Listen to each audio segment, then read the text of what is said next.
Okay, good morning, ladies and gentlemen. I'm Dan Amadeo. I'm the president of Marina in Motion. Thank you for attending today's debate for 4th District Supervisor. You can ask questions. There's 4 by 6 cards in the back with pencils, courtesy of Blackboard's Bayonet Golf Course.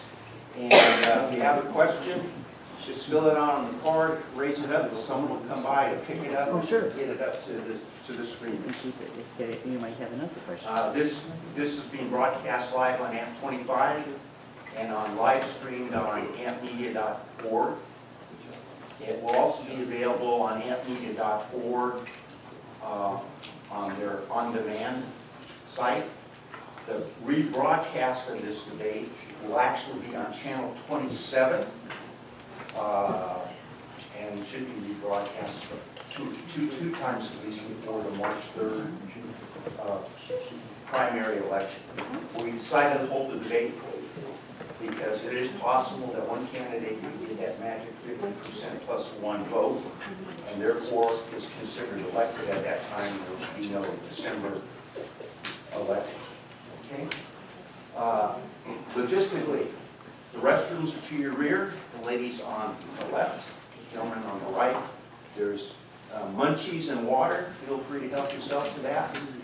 If you would walk around the back part of the chambers where you have space so that it doesn't interfere with the questions.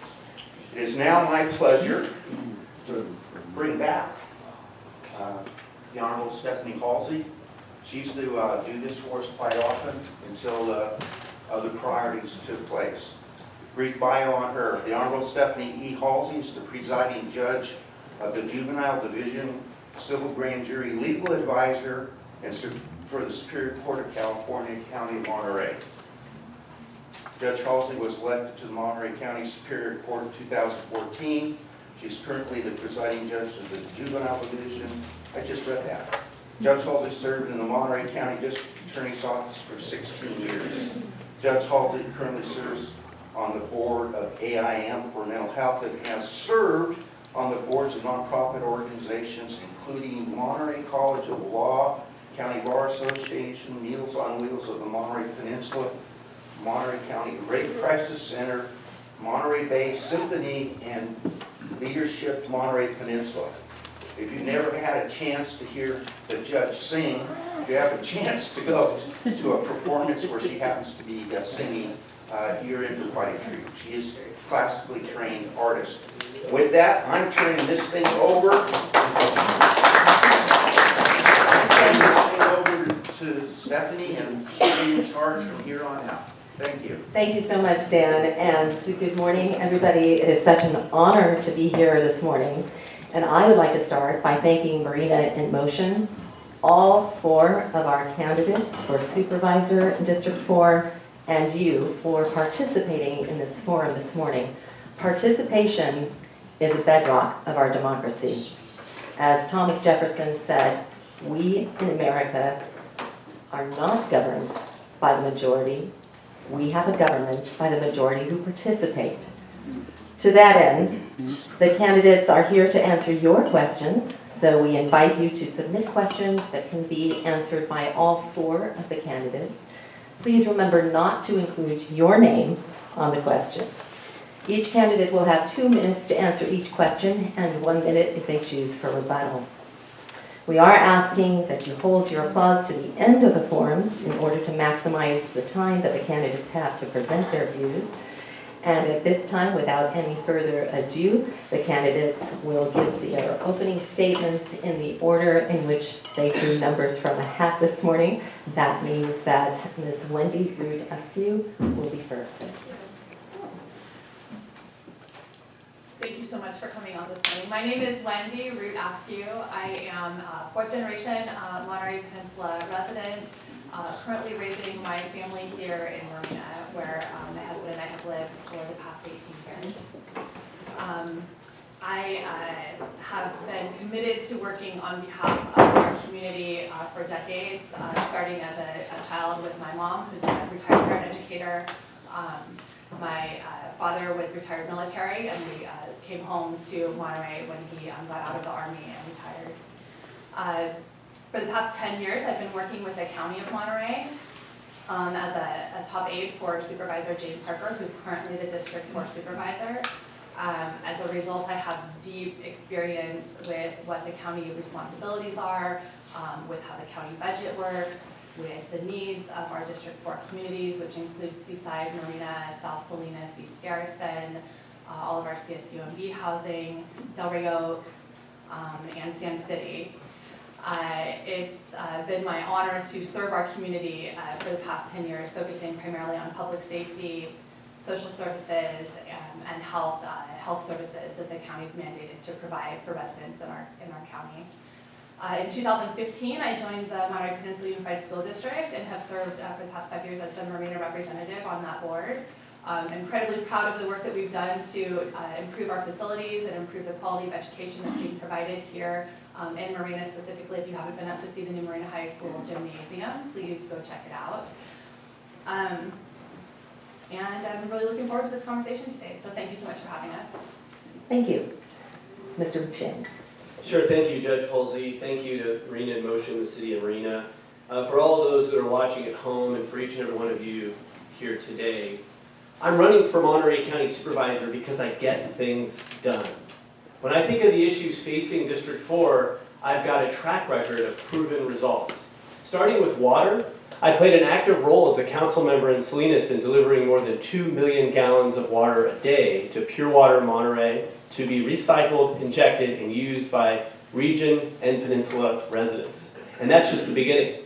I vote and will consistently vote today and in the future to protect Marina's water. I want to see to it that we've got safe water, water that's secure, and that we're all taken care of. I'm very, very proud of my track record on housing, adding more than 400 affordable units to just our downtown core in Salinas. I've got some creative solutions for making our housing more affordable in the region and leading there. As a business owner of 2 businesses, I'm a job creator.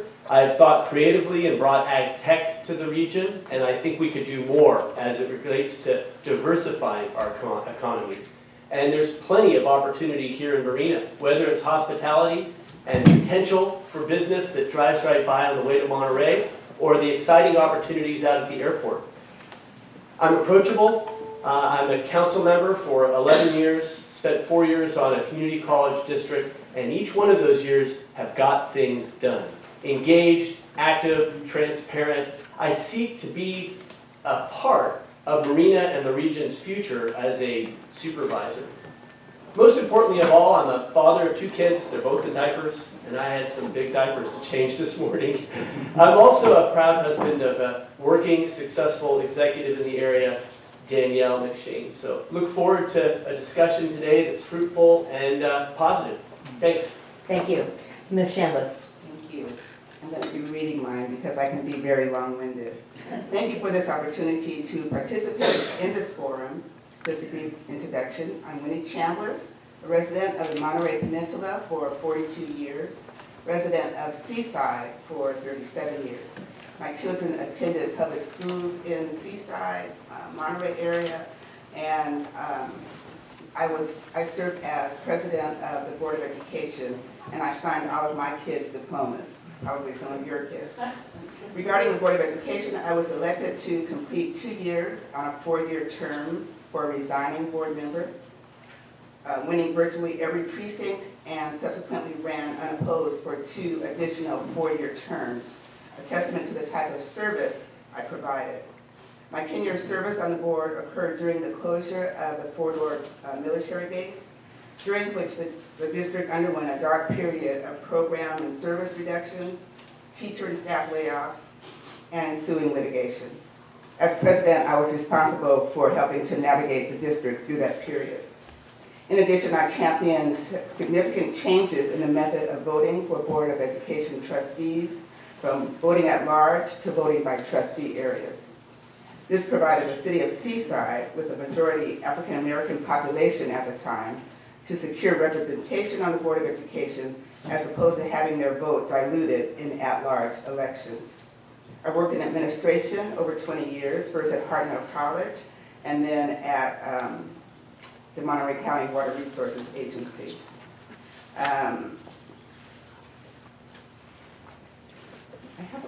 here. It's not going to work for 2 minutes. As your next district supervisor, I will continue to work diligently to represent all residents of District 4, listening and responding to their concerns on a regular basis, not just during the election cycle. Thank you. Thank you. Mr. Miller, welcome. Good morning, my name is Alex Miller, and my hero is Abraham Lincoln. Abraham Lincoln lost state legislator, then he lost Congress, lost Senate, and then became the president. And that's why I'm here, because I have a vision for our area. Today you'll hear a lot about what my opponents have done in the past, and they've done wonderful things, worked on school boards, and done things in our community, but we need a leader with a vision, and that's me. So when you leave today, I hope that I've gotten 2 points across. That number 1, I'm a fighter, and I'm going to fight for this district. And number 2, that I have a vision. Currently, I live in Seaside. I have a 3-year-old daughter that we're raising in Seaside, and I've come to grow to love this area. And I've been going to county supervisor meetings since 2016, and I've seen a lot of problems with our county. People being treated unfairly, the wages between 2 departments that are doing the exact same job, the unions are frustrated, and we need a strong leader for our area. We need a new face in politics here in Monterey County, and that's what I'm going to provide. Lastly, in terms of my vision, I have concrete proposals on how we can improve. One of the things I think that is necessary is to move the county office. Being on Fort Ord, locked and closed every day is not a good way to govern. We need to have an office in downtown Seaside or downtown Marina where people can walk in and talk to their supervisor. I will bring that to this area, bring accountability and allow people to come in and communicate with me when I'm elected. The second thing I think we need is a multicultural center. We need a multicultural center to bring in the diverse community here in Marina and in Seaside. I've gotten to know a lot of the different groups, the Filipinos, the African Americans, all of the different groups need a place where they can go. And that's why I propose that we work on a multicultural center here in the 4th District. My name is Alex Miller, and I'm going to win this election. Thank you. Thank you. And now we will begin with our first question, which has a couple of parts, and Ms. Askew will begin with this question. A few days ago, Marina passed, on a split vote, a campaign finance reform ordinance. This ordinance limits the amount of a loan that a candidate can make to their campaign. Would you agree to such an ordinance if it came before a vote, and would you vote for such an ordinance if it came before a vote in a Board of Supervisors meeting? Also, would you agree to a voluntary expenditure limit in your campaign? And if so, what would be the amount you would agree to?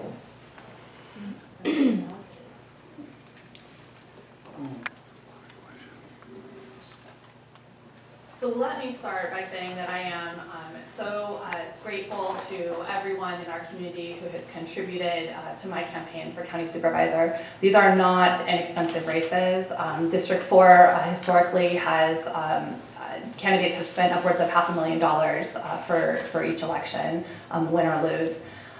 We have donations, over 900 donations that have come in from just broad grassroots hardworking individuals in the community, people giving $5, $20, $100, and it's that commitment that they're making to allow us to have the funds to purchase the yard signs and pay for the brochures and send a mailer out.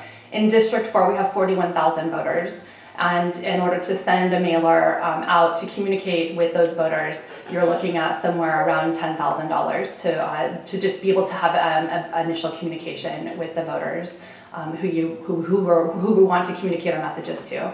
So in Marina, the finance reform, I've been following it fairly closely since I do live here. I think that limits on personal loans to a campaign would make sense to me. One of the things that I've always argued on the school board is that we have a lot of really phenomenal candidates who would be incredible leaders and who would represent the diversity of our district, but they don't have the financial capacity to be able to run for office or to serve for office. If you have children, you have to pay for childcare for those children while you're serving. And I personally go out of pocket paying for childcare and taking time off of work in order to be able to serve. So I think that we need to, across the board, find ways to ensure that our elected leadership represents the community that's being represented. And so I think that allowing limits to personal loans would make sense, because not everyone, that limits a whole group of people who don't have the ability to do that. Voluntary expenditure limits, I would be in support of. And an amount, I'm not sure I'm prepared to say what I would vote on in terms of an amount at this point in time. Thank you. Mr. McShane. Sure. Like Ms. Askew, I am proud to say I think we're approaching about 1,000 contributions. It's incredible. When you run for office, you've got to contact everybody you possibly could imagine, whether it was through Leadership Monterey Peninsula, Rotary, the neighbor, somebody that helped with childcare when you were in high school. I mean, it's incredible. And that sort of structure and roots to a campaign is part of winning. I know that campaign finance reform is a big topic. It really is. I know several cities have taken it up. The County of Monterey has looked at it, and I certainly would be open to looking at it. I think coming up with some sort of reasonable idea of what a county office like this should embrace for campaign finance is appropriate. I've looked at other counties, and I think Santa Cruz is about the most aggressive, limiting, I think, if I'm not mistaken, contributions to $500 per donor in a cycle. I know that through the state legislature, finance reform is coming, so at the county level, it will be required in the next cycle to be on par with what state elections require, which will limit donations. But I think most appropriately, it'd be a discussion as a supervisor with various stakeholders, not just candidates, but past candidates, what's appropriate. I think if I were to be put on the spot, $1,000 would probably be a maximum I could throw out there. I know that some of my contributions and some of the other contributions to campaigns have been in excess of that. But I will say, and I think certainly as Ms. Askew and I have received a lot of donations between the two of us, without question, it's $25, $50, it's the small donations that make up the lion's share of really running a campaign. And to that point, I've got information in the back. I welcome anybody to sign up, to get involved, and be a part of my campaign, because grassroots is what wins. Thank you. Ms. Chambliss. Thank you for the question, whoever submitted it. In fact, this is one of the things that I'm running on and campaigning for is campaign reform. It's a given fact that the underrepresented, minorities, unrepresented peoples don't have the money to run. And sadly, those same groups of people don't give out of their little amount that they do have. So and that does not mean that minorities, unrepresented, underrepresented don't have powerful voices and want to voice their concerns. They just don't, or I should say, we just don't have the opportunity to amass great amounts of money. That's just the way it is. And I do support campaign, the loans being fixed, loans to self being fixed. That just falls in line with the whole campaign reform idea.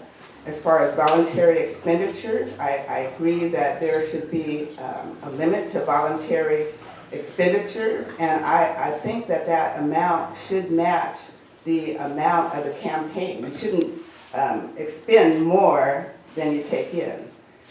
That's simple to me. Thank you. Thank you. Mr. Miller. Politicians should be like NASCAR drivers. They should have to wear all of their donors on their suit all the time, everywhere they go. And you will see my two opponents, they will be covered in it. They talk about 1,000 donations or 900 donations. How many of those are in our district? We've gone through the numbers. My campaign has gone through every line item on both of my opponents. And there's money coming in from cities that I can't even pronounce. So the outside influence is a big problem here in our district. And we need somebody who's gonna be in our district and taking money from people in our district instead of having outside influences. That's one of the reasons why I'm running, because I'm greatly concerned that outsiders are playing the biggest factor on how we progress Seaside and Marina and Salinas.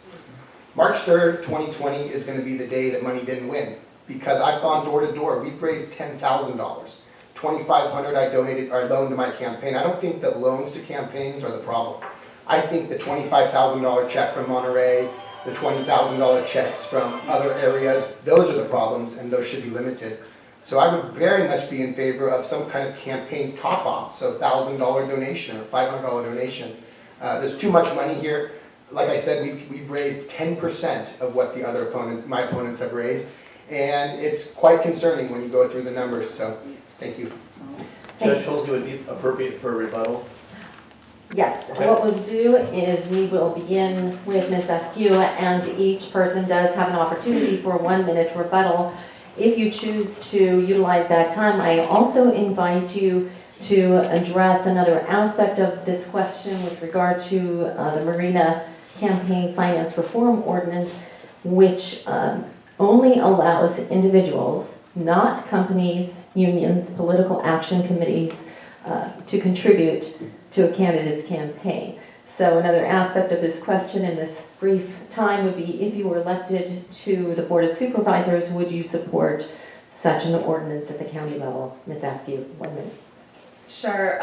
So a couple other things that I would like to mention is public financing has been a good option to level the playing field in many other communities, where you raise a certain amount of money, but then the public finances the rest, and you agree to voluntary expenditure limits that have been set at reasonable amounts. I will mention that there is one open seat on the MPUSD board for the Monterey representative. We're looking for someone that would bring some needed diversity onto that board. And in Marina specifically, my seat will be open for election in November. So if you have anyone great who would bring a representative voice, that would be great. The donations under $99 aren't reported on the form, so it is hard to get a fair to look at the reporting forms and see exactly what the split of donations coming in from different cities is. But I think that is something that we could voluntarily provide to the community. And then in terms of, what was that, the last piece of only individuals? Oh, goodness. So I would, All right, sorry. we may come back to that. We can go that I one know that again. we do, Thank you. we have a lot of ground to. Thank you. They're not looking at the Thank front. you. All right, thank you. Mr. McShane. Sure, the only point I was going to make is that by limiting campaign donations, it could drive some of those individuals, whether they're unions, businesses, other groups, into financing independent expenditures. So it's a bigger discussion and it's an important discussion. You have to ask yourself, what is the market for a race for county supervisor? As I think Ms. Askew said, it's in the league of 400,000 or 500,000 per candidate per cycle. Maybe we can get that down to 200,000. Maybe there's some way that the county or some local regulatory oversight can change that. But at the end of the day, it's a bigger discussion. It's one that I'm open to. Individual donations are, without question, way more powerful than bigger donations, say from a PAC or from a union or something like that. At the end of the day, it's a bigger discussion. There's tons of interest in it, and I'm very open to looking at it. Thank you. Ms. Chambliss. I'll answer the individuals only portion of that question first. And I do support that because I've watched as we've gone through this campaign, and and other campaigns also, and what I've seen is that unions, special interest groups tend to support a candidate that they want to use in some way in the future. And I can testify to that personally because when I ran for school board, I had a union behind me. I was very young and naive at the time, not that young. And I didn't know that they were going to require something from me. And it was that vote on changing the trustee areas from at-large to trustee areas. And I learned at that time that they wanted me to vote for at-large districts for their own reason. At the time, I didn't realize that. So give money, they give money, and they expect something in return. Thank you. Mr. Miller. Yeah, I'd just like to echo that point. I think Ms. Chambliss made a great point, is that these people are giving large donations for a reason. And they're giving large donations so that when their candidate gets up there, they have the biggest influence on them. And that's one of the reasons why you should vote for me, because I don't have that. When I get up there, I'm going to speak for one person, and that's for you. Thank you. All right, the next question, Mr. McShane, you will begin with, and that is, what position and experience do you have or have each of you had in local government? Sure.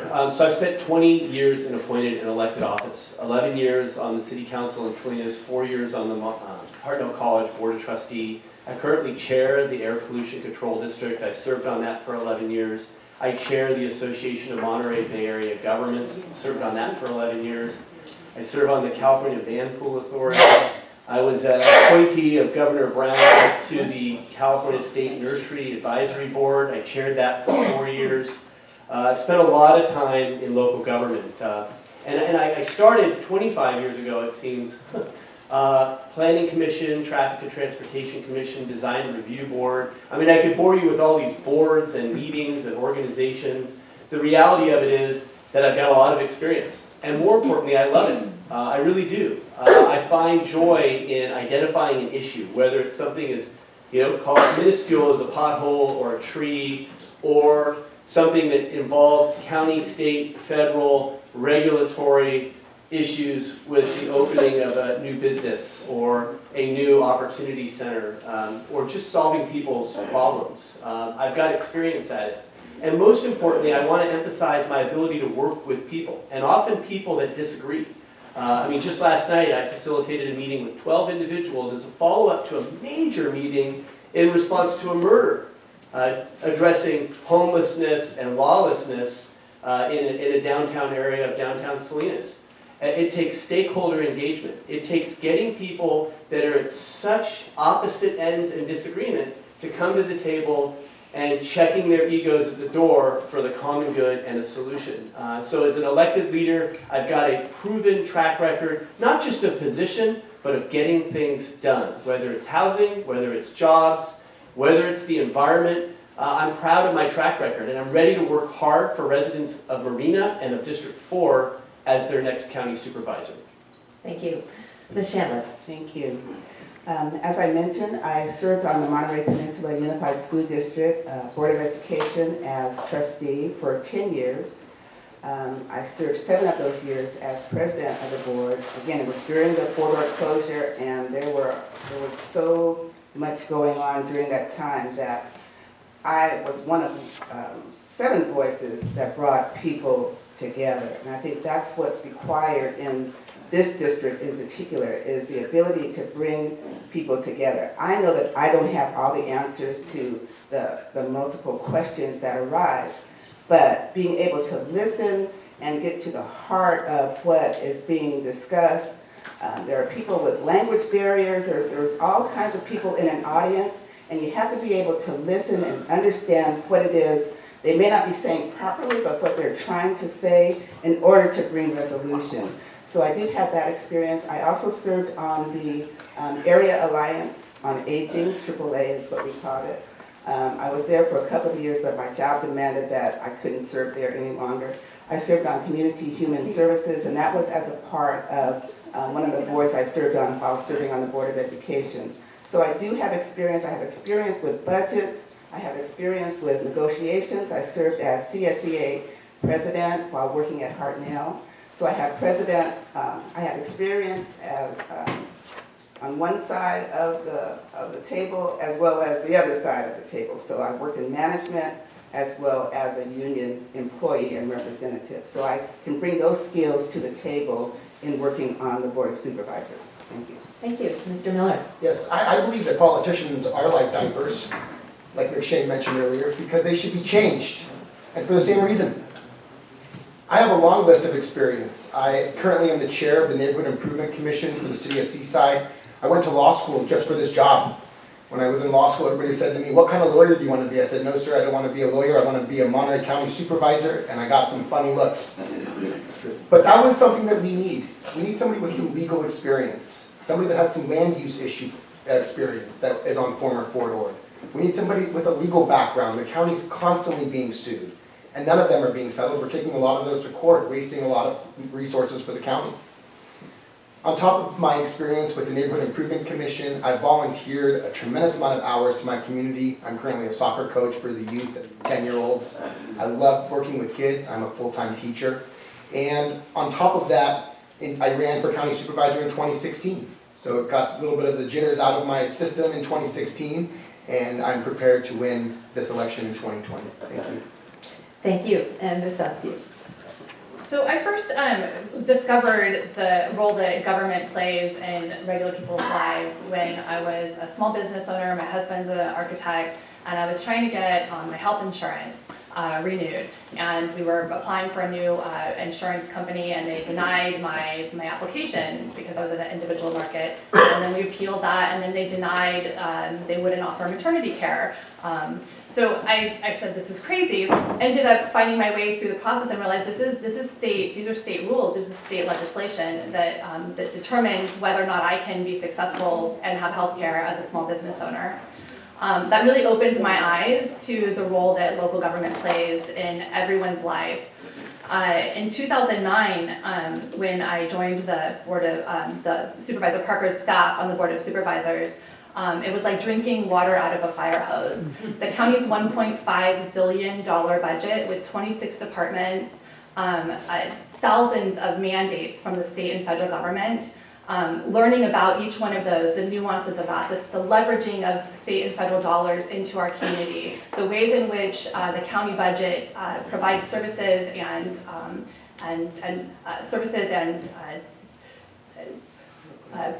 programs for District 4 residents.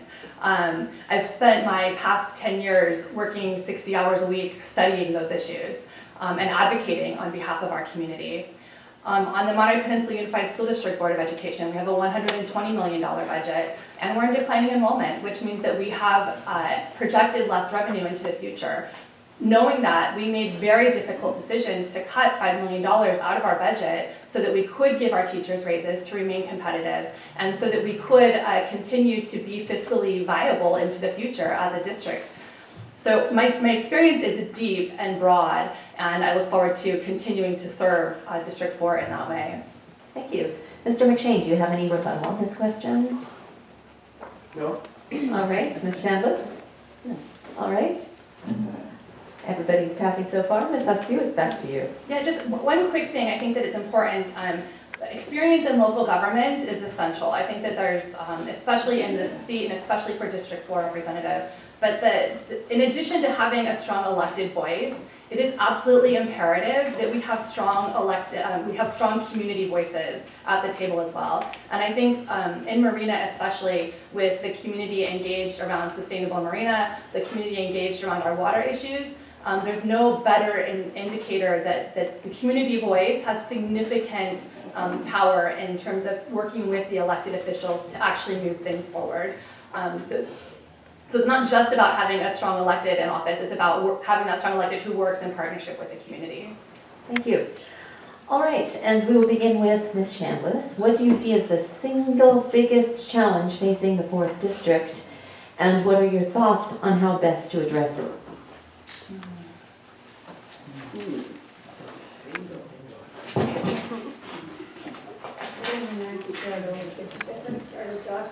I'm sorry. I would say the most essential topic in the 4th District. I'm thinking globally, so I'm now filtering down to just the district. Right now, I would say would be homelessness. For me, would be homelessness. I live in a house, we've lived in a house for many years, 39 years in Seaside. And it's easy to get comfortable in your warm house with everything you need and not pay attention to people who are without, people who are outdoors, who are looking for a warm, dry place to stay overnight and knowing that they may have to move the next night. Homelessness for me is the single most important issue at this time. And how would I address it? That's a multifaceted question because it requires water, it requires local officials coming together to work on affordable housing, So it's a complex question that you can't really give a simple response to. Yeah, and I'm not gonna try to put something else together really quickly, but homelessness is the first response.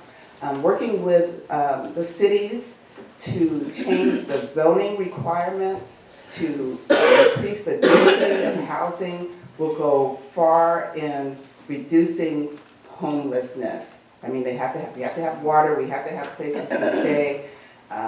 Single family units is not going to be the thing of the future. We have to have denser zoning requirements. Thank you. Go ahead. Yeah, I too would think that the biggest problem is homelessness. I think that having people sleep on our streets is horrendous. I think it shows a lack of leadership. So I have a plan, and my plan is to move the county office. To move the county office into Marina or into Seaside, and we can use that county property for the homeless. In communities all around the United States, they're doing tiny homes. 80 square foot, 90 square foot tiny homes. We can use that model and put it on 4 doors. And when we have tiny homes, they're not very expensive.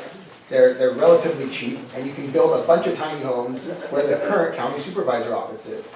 That will allow people to have somewhere to rest their head at night and be able to put their property. The second thing we need to work on is some of the mental health issues that we have in our community. We're lacking in mental health here. So as a county supervisor, I would work with Natividad to try to get some more help and some more money into mental health.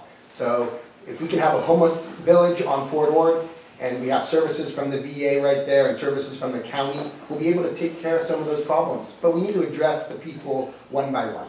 So the ones that have drug and alcohol addiction, we need to provide services. The ones with mental health, we need to provide services. But if they're in one central location, we'd be able to provide the services. So that is the most important thing, and on day one, I would work on that. Thank you. Ms. Askew. Great.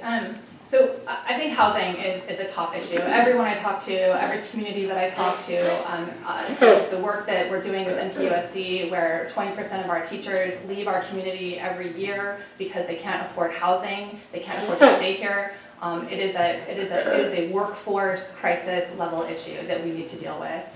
Our workforce must be able to live where they work.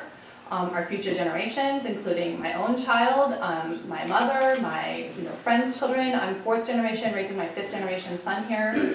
I believe that they need to have opportunity to stay here in this community, and the only reason that I'm able to be here in this community today, 4 generations later, is because Marina exists, which wasn't here. The house I live in didn't exist. It wasn't built. The community didn't exist when my great-grandparents settled here. So I do believe that we need to focus on housing. A couple issues there. In District 4, we have 5 cities. The county supervisor, the county government, does not have authority over where those cities zone or build housing. So the ability to work in partnership with our city councils, with our city governments, is absolutely essential. A year or so ago, I started with some other local electeds, the Monterey Peninsula Housing Coalition. We meet regularly, we communicate with each other about, and this includes elected representatives from every one of the peninsula cities, so that we can stay up to date about what's happening in Monterey. Are you approving affordable housing? What do you need in order to move this project forward? Because the reality is that expecting all of the affordable and workforce housing for the peninsula and for the Slims Valley to be put in Fort Ord, in Marina, is not fair. It's not equitable when you have communities who are benefiting from that workforce not participating in providing housing for that workforce.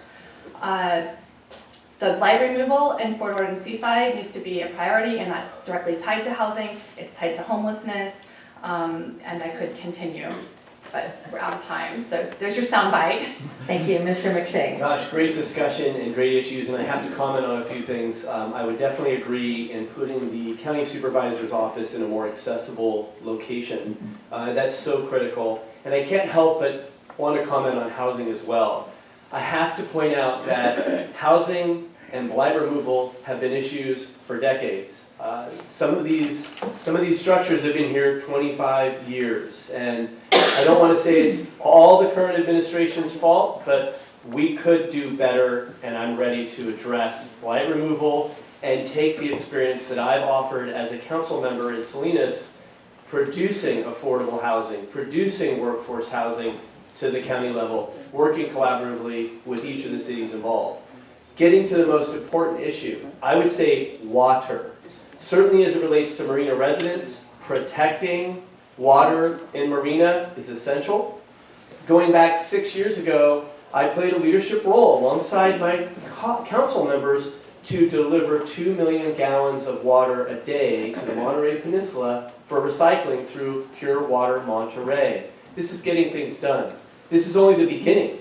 There's additional opportunities with an expansion, whether it's drainage ditches or other sources of water associated with the Salinas Valley that the farming industry and stakeholders are open to, that could provide a less expensive water solution to the peninsula than desalinization. I can't tell you how thrilled I am to take this issue on firsthand, but it's going to take collaboration. It's going to take a demonstrated ability to work with people. You see, I wouldn't be chair of the Air District or chair of the Association of Monterey Bay Area Governments. I wouldn't be in the appointed capacities as a council member if my colleagues didn't feel like I was able to work with people that didn't get along or had strong opposing ideas. I'll sit down with anybody, and I feel that I can learn something from anybody. And as a supervisor, that leadership will produce results on water. Thank you. And Ms. Chambliss, do you wish to comment, or do you have any rebuttal? I do wish to comment on the tiny homes in the current supervisor's structure.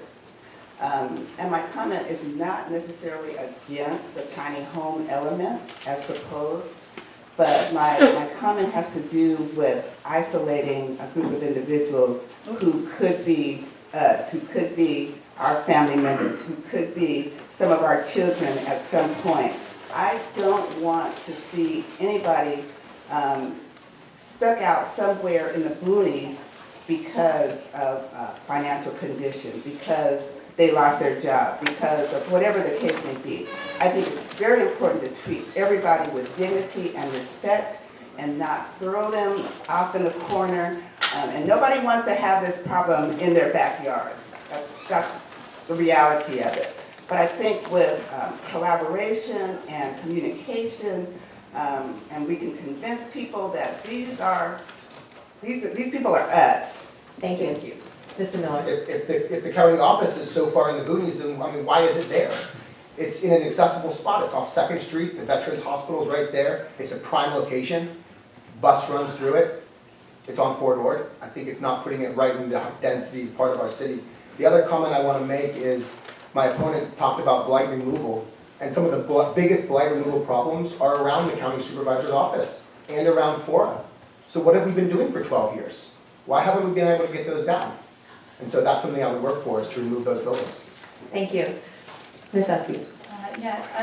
Just a couple things. The county supervisor's office is located currently in a county-owned building in Marina. It is not an ideal location. And one of the first things that we did, that I worked on personally when Supervisor Parker took office, was identifying another location. The cost to move that office, because of some of the security features, because of some of the technology features, into a non-county owned space would have been upwards of $5,000 a month. We decided that that wasn't the highest use of taxpayer dollars.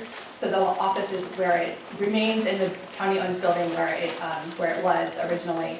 And the reason that the doors are locked, and I feel like I need to just acknowledge this, it is concerning, but there have been credible threats against the county. There have been credible threats into our office via phone. And so we do have a panic system set up. We have oftentimes where the staff are out in the community doing the work in community meetings, meeting with community members, with constituents, visiting with the community. And so if there's only one person in that office, the door is kept locked for safety reasons. The phone number is always posted, and we're available by phone for anyone for appointments. Thank you. Mr. McShane. Yeah, a couple of things. Just going on the topic of accessibility, government needs to be accessible. So having an office that's accessible during business hours is so important. Supervisors are given 3 staff members. I think it's possible. My commitment will be to be accessible during business hours. And I have to go further to say accessibility after business hours. In the back of the room is a brochure that features an app that I was able to personally author and gift to the city of Salinas. It's in place. It's called Salinas Connect. And what it allows people to do is take a photo, geotag an issue, select in a drop-down menu what it is, so that within less than a minute, you're able to report a pothole or report an abandoned vehicle. Last year, we had 12,000 cases that passed through that app. This sort of availability and accessibility, whether it be meetings, whether it be government services, this is the kind of thing that I want to do for the County of Monterey. So accessibility is very important, and I think maybe if there's time, I'll just say, this is a great discussion, and I can't wait to see more on some of these other topics. All right, thank you. And with that, we will move on to the next question. All four of our candidates have touched on issues regarding homelessness and access to affordable housing in the last question. We had several questions from the audience on this issue, so we're going to take a little time and drill down with this next question, which you'll begin with, Mr. Miller. Do you have an idea of how to address the lack of affordable housing in the county?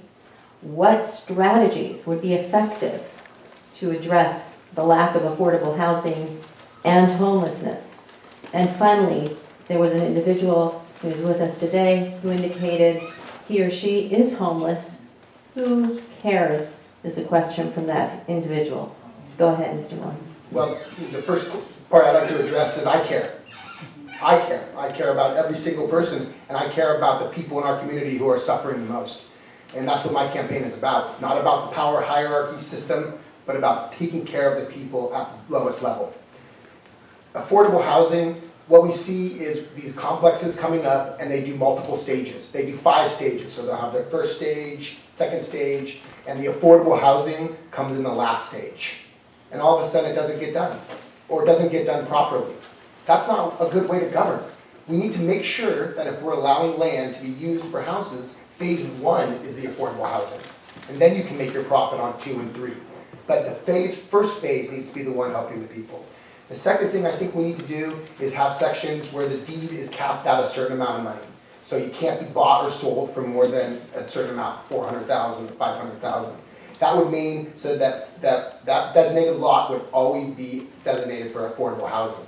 So you could not resell the house for more than a certain amount. Those are possible. It happens in San Francisco quite frequently.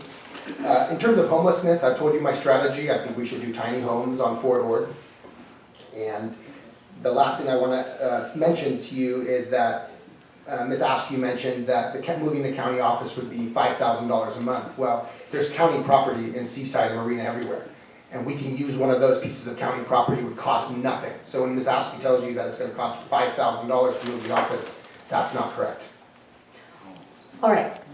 I am going to ask all of the candidates to please stick with the question that we have currently in front of us. That way we will be able to move forward. Ms. Askew. Right, okay. Given what just transpired, if you quickly want to have a response, that's fine. We're good, yeah, no, we're good. So in regards to homelessness, I think it's, if you look at the homeless census, the city of Marina currently has more homeless beds. We provide more homeless shelter in the city of Marina than the rest of the county cities and the county combined, if you look at the numbers.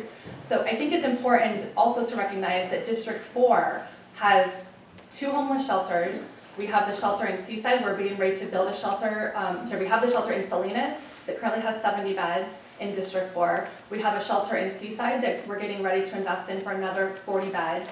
We have a number of properties on Fort Ord that currently provide transitional and emergency shelter for residents. We have the Veterans Transition Center. So it is absolutely important that the rest of our communities step up to provide services to our homeless residents as well. And the role of the supervisor is working in partnership, not just with District 4 cities, but with all of our county cities, and with our larger region to identify how we can provide more shelter beds without burdening one city with all of that responsibility.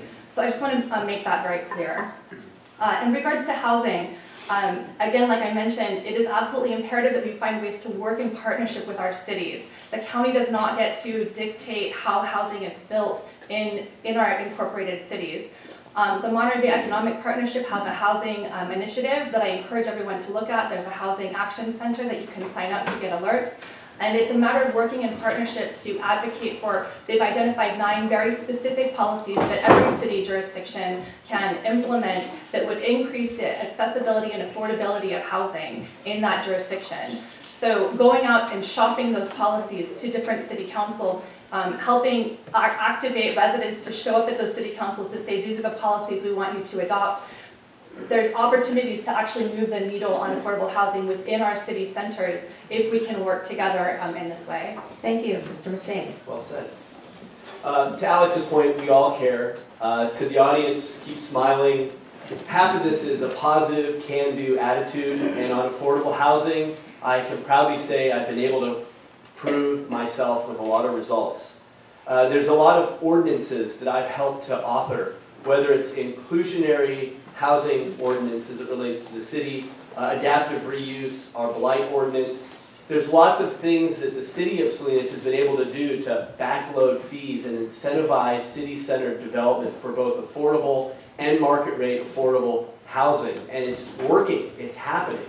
I'm proud of the 53 units that are coming right to the 200 block in downtown Salinas. Not to mention the 16 units that are right off of Gavilan. There's hundreds, I think 400 plus within a half a mile of our downtown city center, our transit center of affordable housing that have come online in just the last 5 years. Haciendas, Moongate Plaza is opening within the next month. That's 100 units. These are proven examples where as a policymaker that's done something about affordable housing can take that to the county level. To work collaboratively with the cities in District 4 at the level of influence the county can provide for fee relief and or structuring incentives so that we can get more units online. We have a housing crisis. There's more people leaving the region than can stay here, and it's largely due to housing. When it comes to homelessness, it's an area of passion. Not only has the city done its part for shelter, not only has the city done its part to work with nonprofit partners, so have I. I sit on the Community Human Services Board. We opened Safe Place in Monterey. We have a street outreach team that just opened up, directed at youth in the last month. Very exciting things. So it's critical that the supervisor work with nonprofits, local government, and a number of state and federal sources to make things happen. And I have the experience and the can-do ability. Thank you. Ms. Chambliss. Let's address homelessness first. Yes, I do care. I personally care to the point where I go out with members of my church to reach out to members of the community who are homeless. We prepare baskets that we give with water and socks and their personal needs that they can use on a regular basis. So yes, I do care. And I believe that everyone here does care about the homeless, but we have to take another step. And I agree with what has been said thus far about supervisors not usurping the authority of local officials. It cannot be done, but we can work collaboratively with cities to increase the zoning for denser housing in the communities. It's been done in cities like Seattle. It's been done in Chicago. It's been done in other countries like Tokyo, Japan. They relaxed their permitting guidelines. They relaxed the zoning policies so that they could allow housing to be built more affordably for residents who are in need of housing. So we don't have to reinvent the wheel here. There are models that are available. There are strategies that are already online that we can utilize to increase housing here, in affordable housing here in Monterey County. But I do want to say that it does start with increased density in zoning. That's the start. Thank you. Thank you. Mr. Miller, do you have any rebuttal? No, thank you. Anything further, Ms. Askew, on this topic that you would like to Sure. say? I'll use my rebuttal. I just wanted to welcome the opportunity to chat more with Alex, and I'm happy to provide any documentation regarding the offices or the current county office and it's, the conversations that we've had about utilizing that for a homeless shelter. So we can take that offline. But When we talk about homelessness, we have upwards of 3,000 individuals in our community who are identified by HUD as being homeless. We have a report that came out last year that shows 1 in 10 of our students in our county is identified by McKinney-Vento definition as being housing insecure and homeless. So the role of the county to provide wraparound services, social supports for those families, for those students, to help them gain some stability, whether that's through nutrition programs, whether that's through our housing assistance programs, whether that's through access to medical care so that they can at least have access to health care.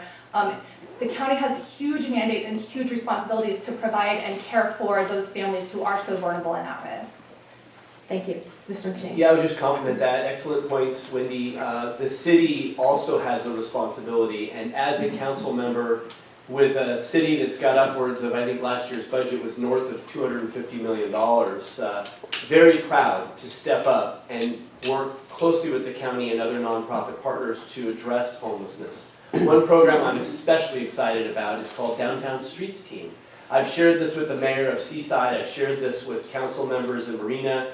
This is a program where homeless individuals are rewarded in the form of ability to access cell phone, housing, food, for engaging in work, cleanup, outreach. There's training involved. If you want something exciting, come to the Police Activities League Center in downtown Salinas on Wednesday at noon. You will see hundreds of homeless individuals cheering and engaged in work and assistance for other homeless. It's these sorts of programs that can be taken to the region that will be a positive effort in addressing homelessness. Thank you. Ms. Chambliss. Yes. Oh, right. All right. And, all right. So this is a topic that has been referenced as being related to housing and homelessness. Water is a huge issue affecting the 4th District. Is the Callahan project a viable solution? A related question to this, because there were several questions on this topic from the audience. What are your feelings about the proposed slant wells on Marina's shore? And we are going to start with you, Mrs. Askew. Thank you.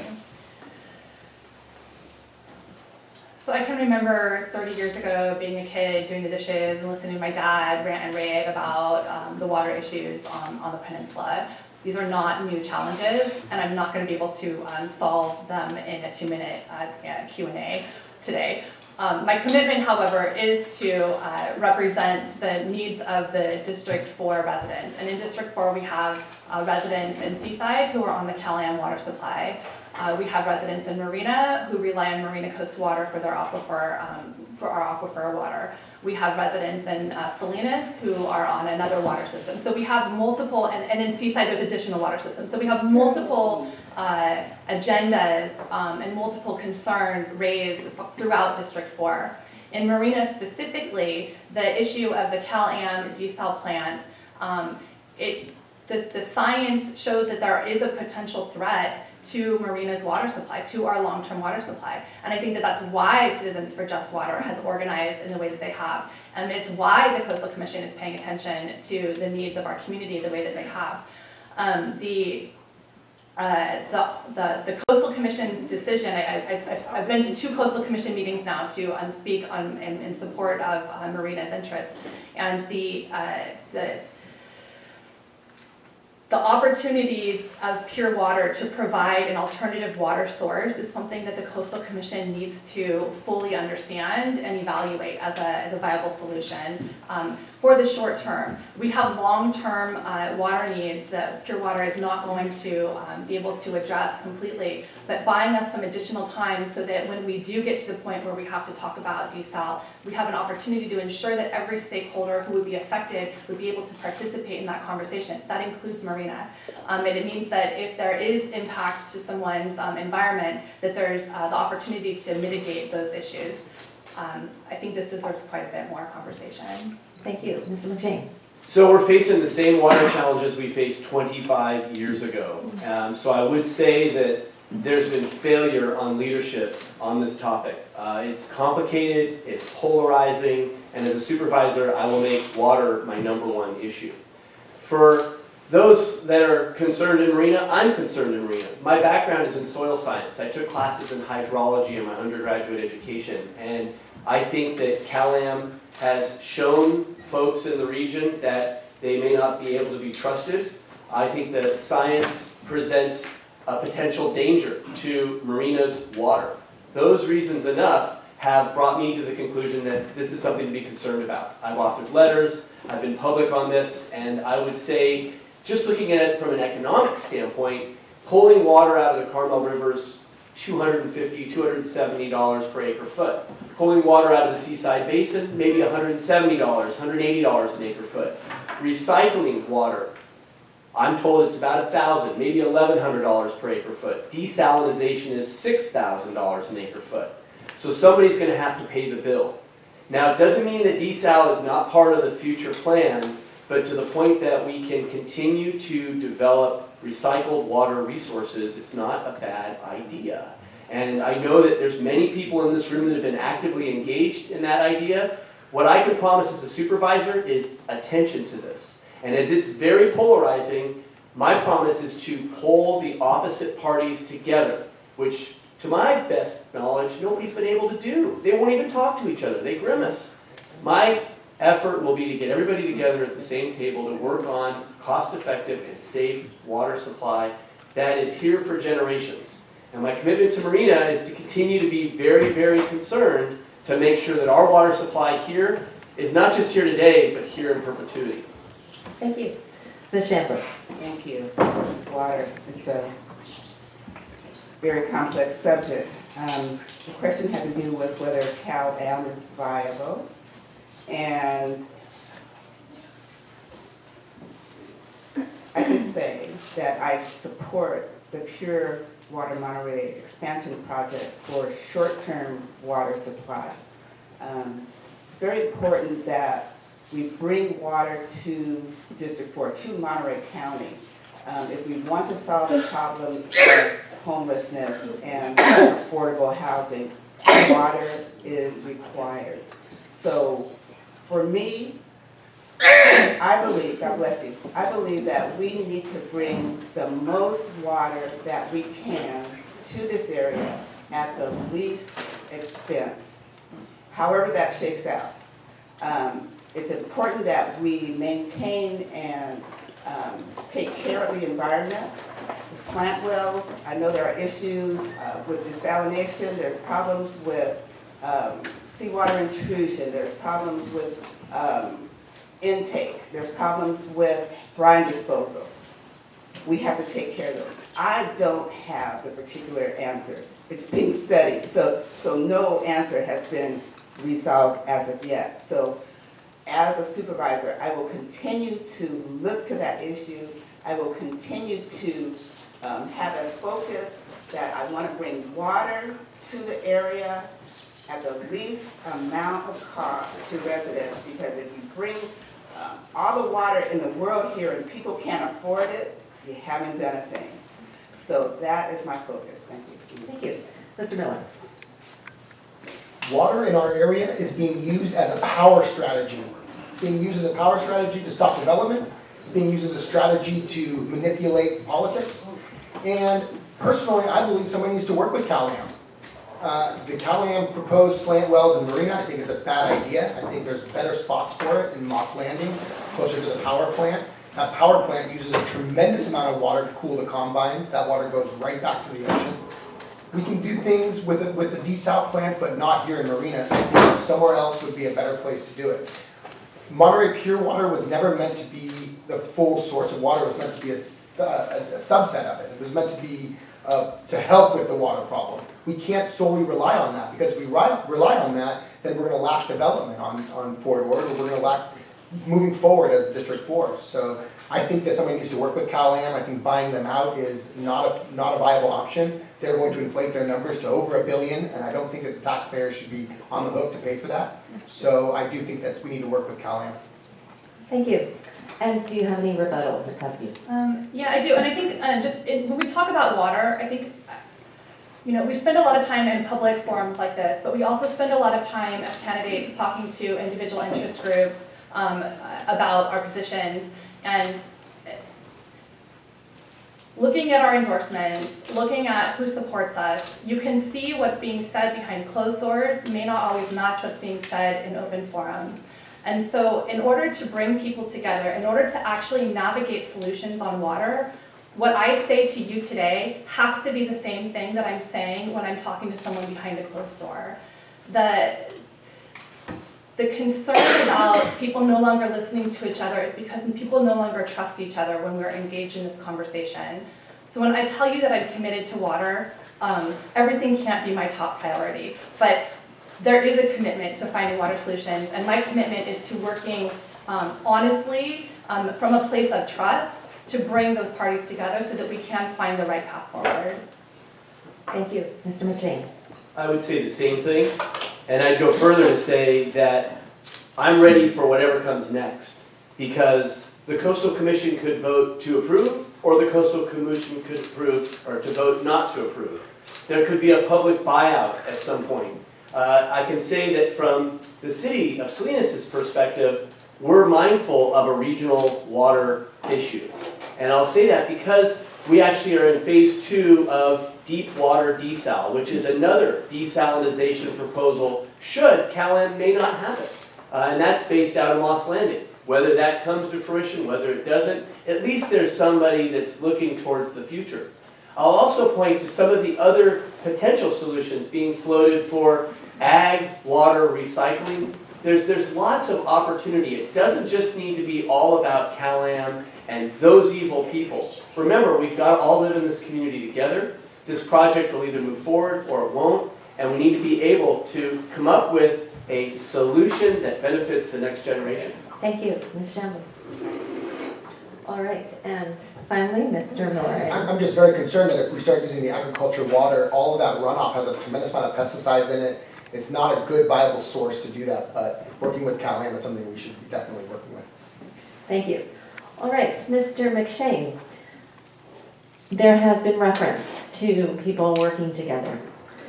What will you do to work with the other members of the Board of Supervisors to achieve fairness for District 4? And with regard to this particular person, to put this question into context, there was a concern that supervisors often vote adverse to Marina's interests or District 4's interests on a 3-2 or 4-1 vote. Sure, so for 11 years I've represented District 3 on the Salinas City Council. It's South Salinas. And South Salinas issues, I'll just be frank, are different than North Salinas issues that are different than East Salinas issues. And for 11 years I've managed to work collaboratively with all of my colleagues. That's why they're supporting me for County Supervisor, because I've proven leadership to work with people that may not disagree. And it's not just limited to the council chambers. When the UFW was at odds with Diorigo over a 2-year contract dispute, I was able to insert myself and help. With nothing to gain. I mean, that's one of the reasons why the UFW and the Farm Bureau is supporting my campaign. Yeah, I'm going to say that again. The UFW and the Farm Bureau are supporting my campaign. And I may be the first person running that can ever claim that. I have no qualms about working with people that may not get along. And I'll go further to say that it's the idea that it's all about Marina, or all about Del Rey Oaks, or all about Salinas that makes this region not work. I played a leadership role in establishing Monterey Bay Community Power. I co-authored an op-ed with Jane Parker. We were able to unite 19 jurisdictions to get behind carbon-free and clean green energy for the region. In fact, it's been so successful, not only are we ahead of schedule, but 2 additional counties and other jurisdictions have joined us.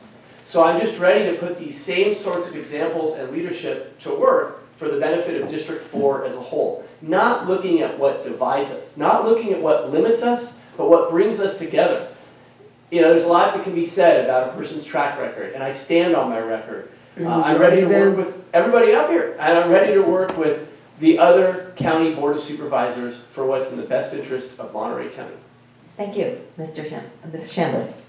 Thank you. I think the question tends to answer itself. Collaboration is what's required in order to achieve fairness in anything. you have to be able to listen. You have to be able to listen to what people are saying, to hear what they're,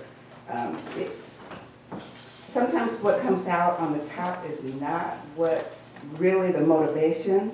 So you have to be able to drill down deep to get people to express what they're really thinking, what they're really feeling. And so that's done in one-on-one conversations with other supervisors to understand where it is they're coming from, what the base is for their position, and then speaking with them about your position, about my position, and why I believe it's necessary for us to compromise in this area. I have a friend who's a lawyer who says that in compromise everybody loses, but in compromise everybody wins also. It depends on your point of view. So it's important to listen and then be able to speak your mind, to speak your heart on what it is you truly believe and not back down because somebody has a louder voice than you or somebody has greater backing than you think you do, whatever the case may be. But being able to stand your ground, but be flexible enough to compromise when necessary to achieve a greater good goal. Because we have to keep the greater good always in mind. And it's not about me, it's not about any particular supervisor himself or herself. It's about what it is best for the people we represent. Thank you. My opponents, their websites say they're standing up for Monterey County. And my website says, I'm standing up for District 4. And that's, I think, what we need. Somebody in this district that's going to pool resources from the other districts to bring it here to the District 4. We have a thriving opportunity with CSUMB and the amount of students and increases. We need to bring resources from other parts of the county into District 4, and that's what's been lacking. It really comes down to money. And as we talked about campaign finance earlier, it comes down to money. District 5 has been funding a lot of campaigns for many, many years, and District 1 as well. And that's an outside influence. Again, you're not going to get that with me. I'm not taking those donations from those areas. And so we need somebody that's going to stand up for District 4, make the decisions that District 4 needs, and give District 4 a voice. One thing that I see when I go to county supervisor meetings on Tuesday is I see that everybody gets along. And I don't think that's a good way to govern. I think there should be some challenges and some arguments on some of these tough decisions. I don't see that here. And that's something that I'm going to bring to the board when I'm elected. Thank you. Ms. Askew. Achieving fairness for District 4, I think, and the question was specific to in many ways, and it oftentimes the board votes, when it is a split vote, it is a peninsula Salinas Valley divide that occurs. You have 3 supervisors from Salinas Valley who vote one way and 2 supervisors who primarily represent the peninsula, and they vote a different way. We've seen that historically happen. And I think that there are reasons for that, and I think that finances are probably one that have to be looked at and considered in that regard. The bigger issue, though, that I think we have to consider, was this a 2-minute or 1 minute? I think it's 1 minute. It's 2 minutes, I believe. Oh, okay. I'm sorry. We're good, I'll keep going. The bigger issue that I think we need to consider is just this larger issue of equity when we govern. And what does that look like? At MPUSD, when I joined the school board, I served with another Marina representative, and it meant that we were there, we had to make sure that we represented the district as a whole, but it also meant that Marina needed a voice. And it meant that when we go out and get bond money, that even though that bond money may be coming from 3 communities, and that there are 3 communities that the district serves, that the needs in each of those communities look very different. And that the need to allocate those funds back out into the community needed to occur where those needs were greatest and where there were inequities. So yes, fighting for District 4, and the way to do that is understanding how the budget works. It's understanding how the department heads allocate their budgets. It's understanding how the general fund is allocated. It's understanding how the contracts are provided for services through the different funding sources that come through the county. We've got a new Seaside Health Clinic. We've got additional services that are coming into Seaside and Marina specifically. And Salinas, we have quite a few District 4 services that are being provided. We now have OBs at our health clinics because of the work that we've done.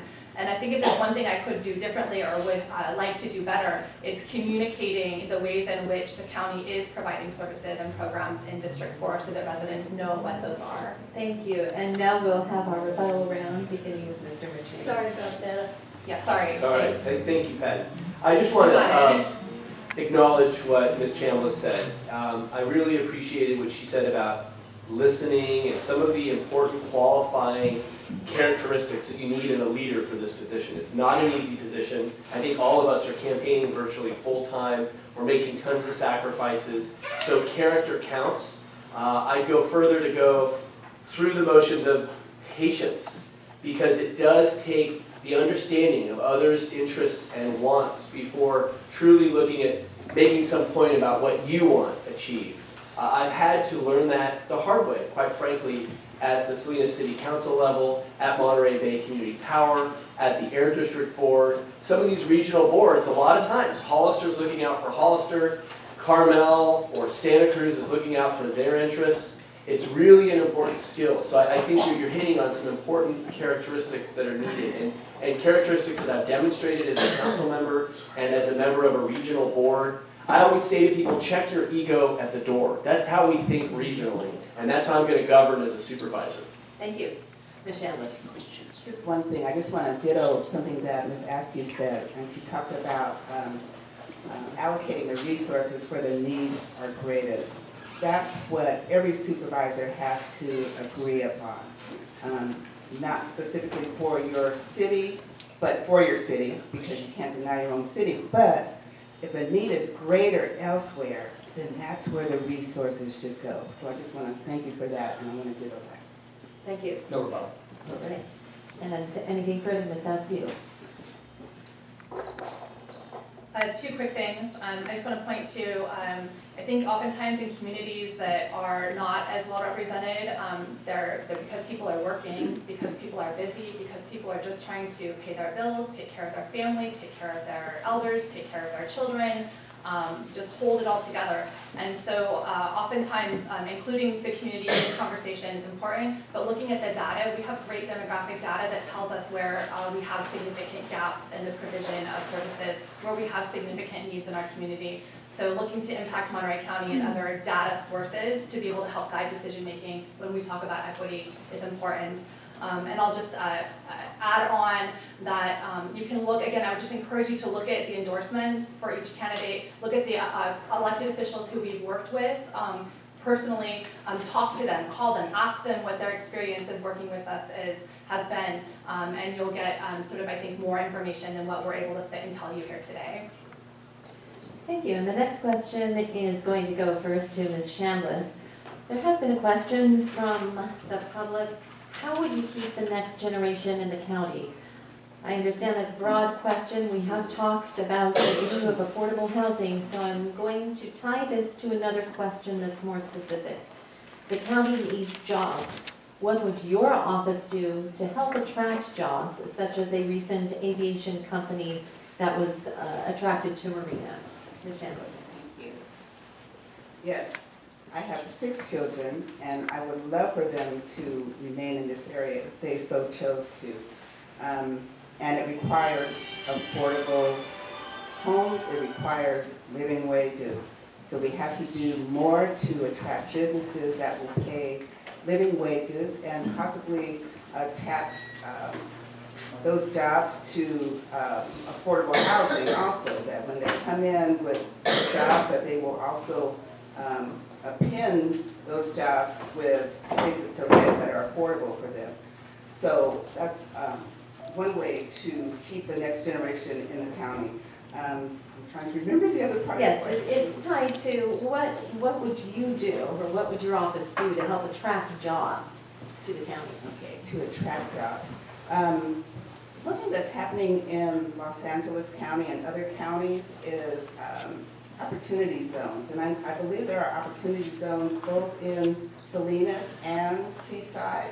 but it's possible to expand those zones to attract businesses, to invest their capital in the area and provide what we need to keep people in this area, in this beautiful area. One of the other things that I mentioned at other forums is this is such a beautiful, wonderful area. Why is it that we are not attracting the film industry here? They have big dollars. Bring them in to invest in our community. It also brings, some other issues, but we can mitigate those at the time. And I won't go into that because I only have 30 seconds left. But we need to attract businesses to this area, and then that all goes back to water, because we're not going to attract anyone here if we don't solve our water issue. Thank you. Thank you. I believe a part of the question was about a technology company here in Marina at the airport, Joby Aviation. This is a company that's making flying drones that you can get into. This is revolutionizing the entire way we're going to transport. Happening right here on the peninsula, 1 hour away from San Jose. So my solution to some of the jobs is we got to find the way to San Jose. Satellite offices of these big tech industries, they're popping up in Santa Cruz, they're popping up in Gilroy, and they're knocking on our door. We need a strong leader who's going to bring in some of these tech jobs. And I'm not talking about big corporations, huge buildings. I'm talking about satellite offices. These jobs pay a lot of money, and these will be paying jobs that people can live here at affordable wages. One way to bring the technology industry here is to increase our fiber. The fiber, we need to bring in faster internet to the peninsula, fiber optics from San Jose. The last thing I would say is we desperately need a supervisor who's going to work with CSUMB. CSUMB has gone from 2,000 students to 7,000 students. And if we invest in CSUMB and get some creators of businesses and companies, we will create more jobs. So working with CSUMB will be a top priority of mine. I am a CSUMB graduate. I communicate with them frequently. And working with them and creating more jobs and out of the business department, we will have more industry here on the peninsula. So I'm a big supporter of Joby. I think that I can't wait to get in one and fly around. It's going to be great. The Marina Airport does have a lot of opportunity, and we can definitely bring some really good paying jobs with the right leadership.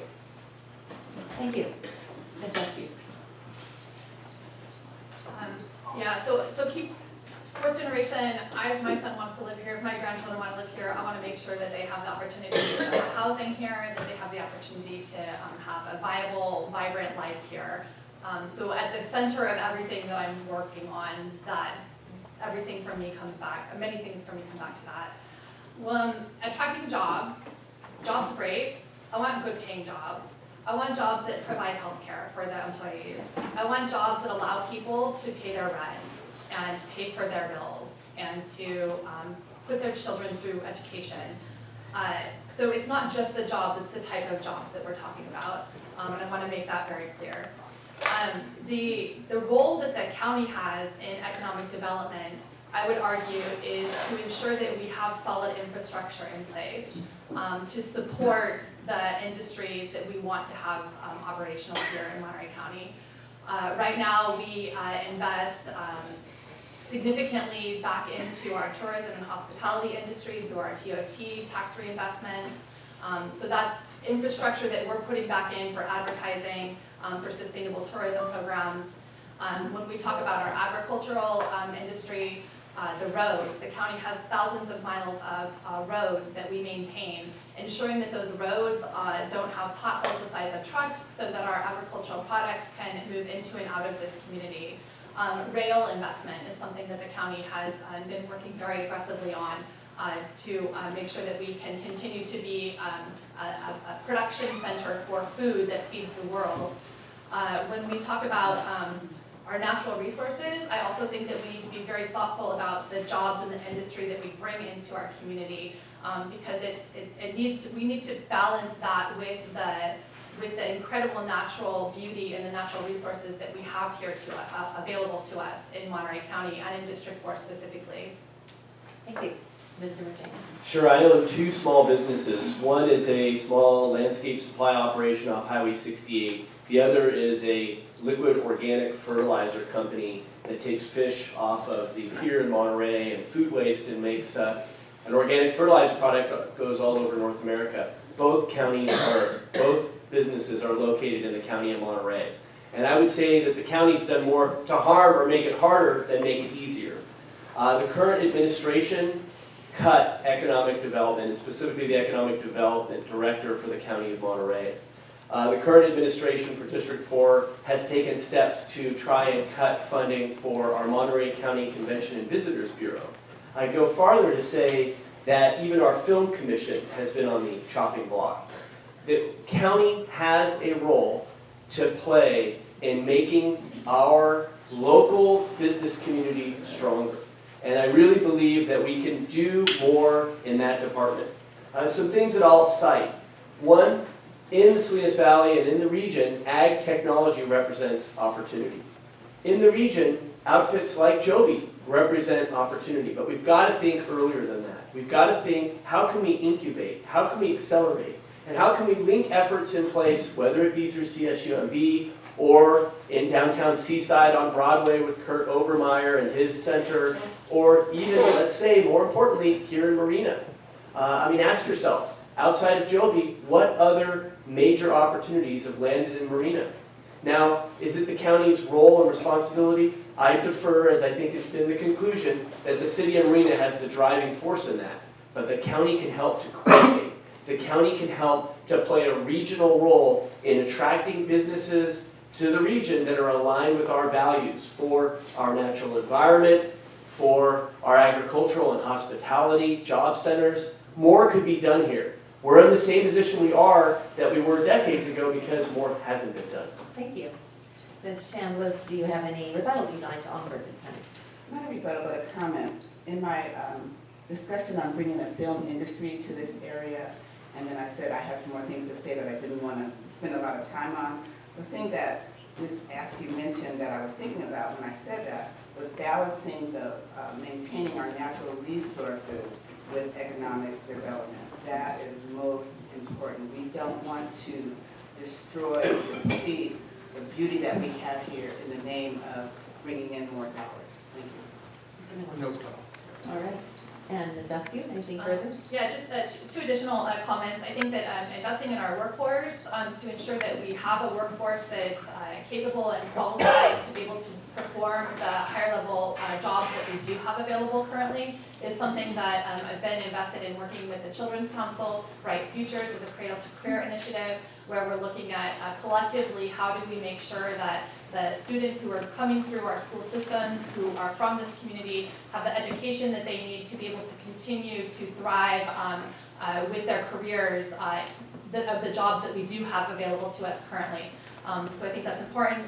And then I will mention that the Business Council has the PTAC Center. They have a workshop coming up. I posted about it online. It's a great opportunity for existing organizations in Monterey County and in District 4 specifically. We get quite a few contracts for government services, not just through the county, but through many other government channels. So there are a lot of opportunities and ways we can continue to do this. But making data-based investments, when we're talking about economic opportunity, when the county's putting your tax dollars into economic investments, I want to make sure that they have data behind them to prove that they'll be effective. Thank you, Mr. McShane. Sure, so I want to cite some specific examples where I've played a leadership role in workforce development. When I served on the Hartnell College Board, we saw a need for local workforce training as it relates to refrigeration and diesel technologies. Those programs are still in place. I founded the Salinas Valley Ag Tech Summit 6 years ago. It continues to go on. It's free to students, and it's very much applied towards not people in suits and wingtips, but people that work in the fields of water conservation, various crop production and protection.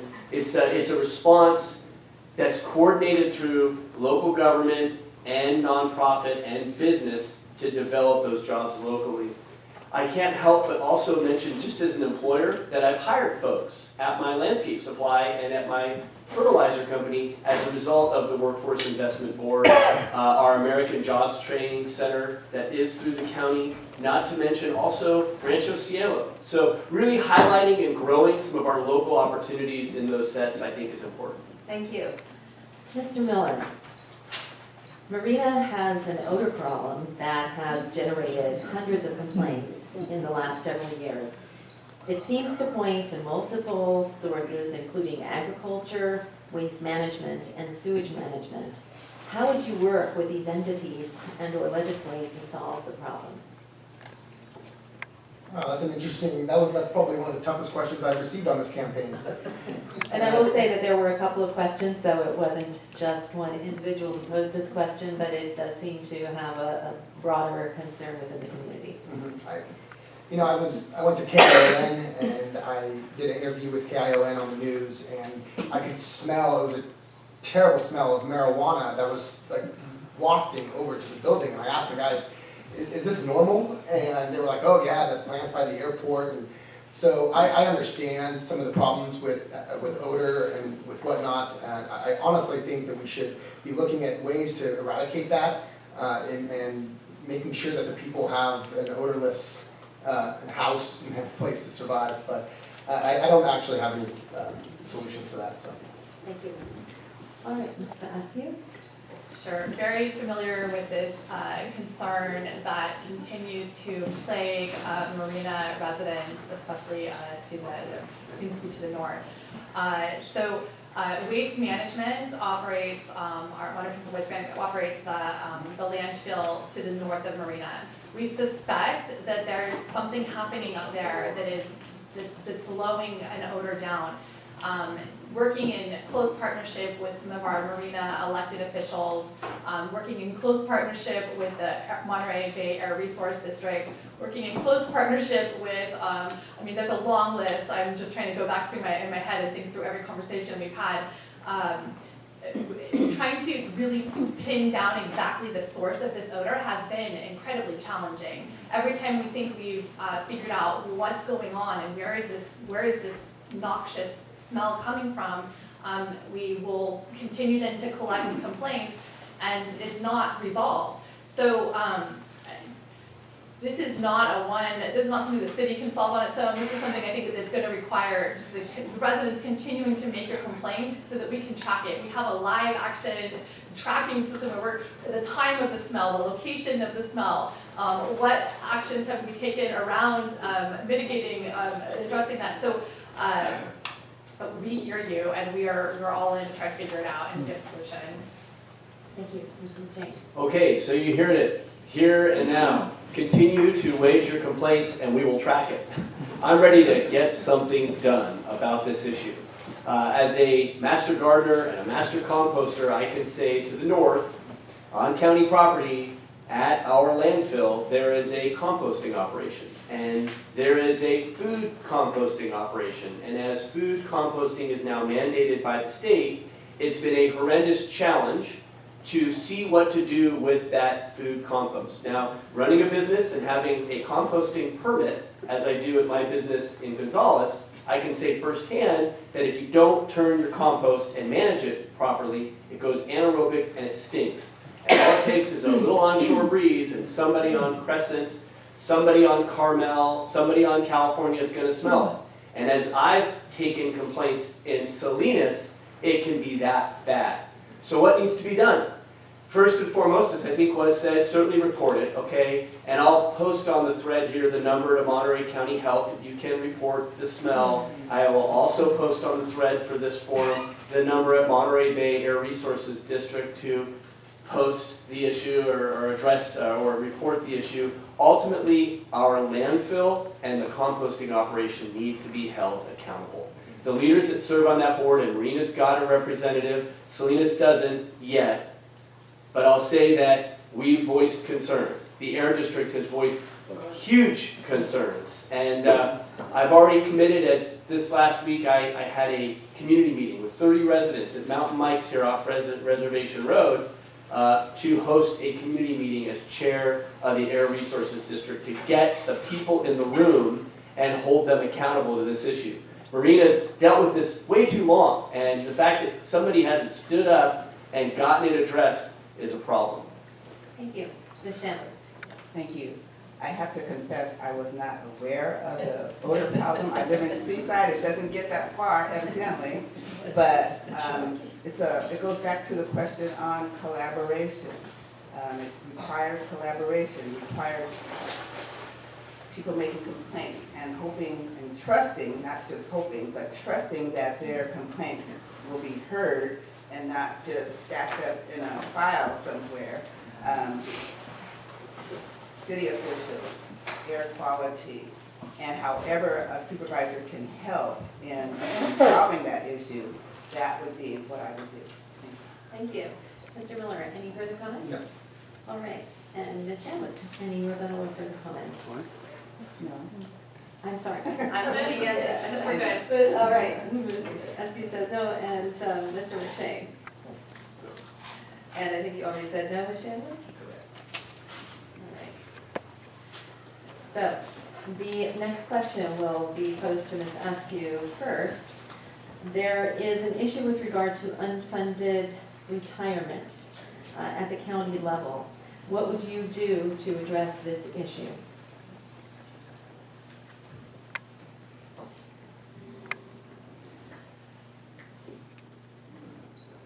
All of our local governments are facing large challenges moving forward with the cost of healthcare that continues to rise at high rates every year, the cost of unfunded retirement liabilities that as our individuals who've been working in the county have earned their pensions retire, there's a cost to the jurisdiction to fund that on an ongoing basis.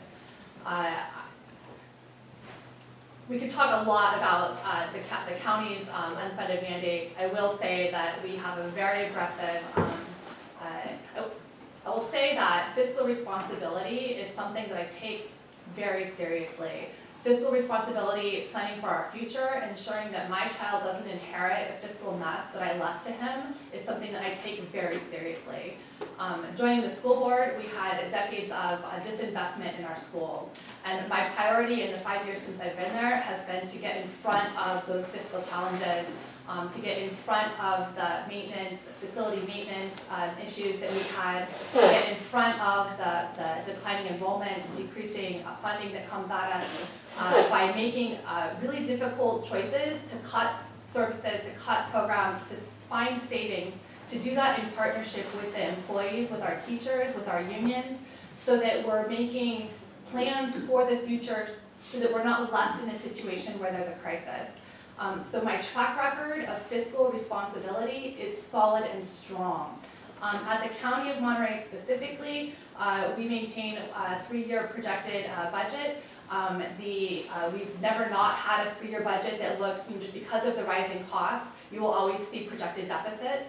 The responsibility of the Board of Supervisors is to get in front of those projected deficits and make fiscal decisions that bring us back into balance. And what that means is it means cutting. It means making cuts in other places. And my commitment would be to continue with fiscal responsibility. Thank you. Mr. McShane. Yeah, this is one of the greatest concerns with government. Certainly as we received a huge blow in the last 10 years with the Great Depression or recession, as you want to call it, or may want to call it. So as I've experienced in local government during that time, we've had to respond by addressing our biggest cost drivers. So government is a service business. 80% of our budget goes towards personnel. And a big cost driver is retirement, health, workman's comp, other sorts of expenses. But as it relates to the unfunded liability of pensions, it's a model that is in place, it's not going anywhere, and as a council member in Salinas, I have taken extremely seriously. We have actually every single one of our bargaining units now, including our city manager, helping to pay towards their own health care. We have gone aggressively with new hires to introduce new tiers where new hires are having to pay a higher portion of their retirement costs. Ultimately, it's a system that's costly. And unfortunately, while taxes have not grown, say sales tax or property tax, as fast as the cost of an employee, we've had to adjust. We've had to ask employees to sacrifice more. And they've very much been partners in that. It's an important dialogue. I'm proud to say that you've taken proactive steps to pay down some of our most expensive unfunded liability. I'll use the example from 2 years ago when we paid down a huge chunk of our unfunded liability as it relates to firefighters. Public safety is without question one of our most expensive groups of employees. I would echo, I'm a fiscal conservative as well. It is our responsibility to pass a budget as a supervisor or as a policymaker that not only ensures in the current year, but ensures the future of the next generation. That's it. Thank you.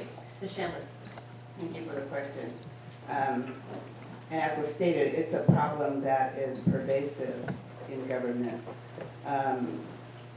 While I worked at the Monterey County Water Resources Agency, part of my responsibility was personnel.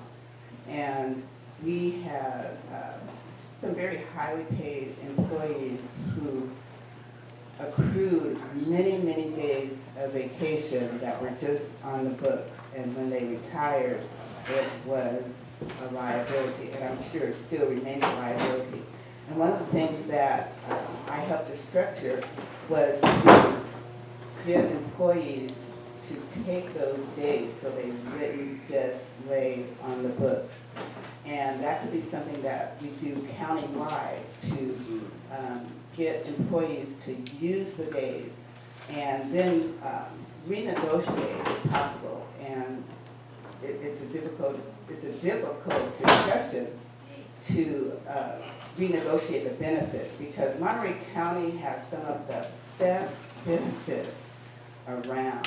And as a former Monterey County employee, when I got there, I said I wanted to shake the hand of the person who negotiated these contracts, because they are just out of this world. So at this time, it's imperative that we renegotiate some of those, the union, the management contracts, to bring down that liability and enforce that employees use those vacation days that are on the books so that they don't get that humongous payout at the end. There are some things that we can do. I see I only have a few seconds, but there are some practical steps that we can take to unburden ourselves to some degree with that unfunded liability. Thank you. Mr. Miller. 2 months ago, the County Board of Supervisors authorized a pay raise. They now make $140,000 a year, and that's the problem. We pay our top executives in the county astronomical amounts of money.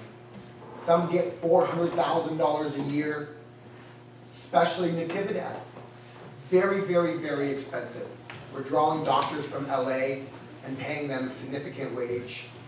To reduce some of our pension liability and to have some of a better budget without a forecast of a deficit, we need to look at every department. Every single department needs to be studied from the top to the bottom. And there's a huge disparity in this county between the executive on the top and the lonely worker on the bottom.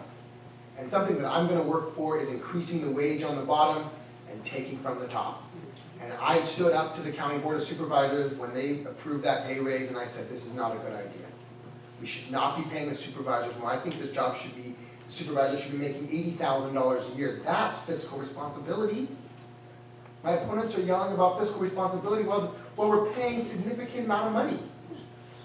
So one thing that I think that the County of Monterey should do, and what I will do, is examine every department and see exactly where our money is going and start allocating money properly to serve the people.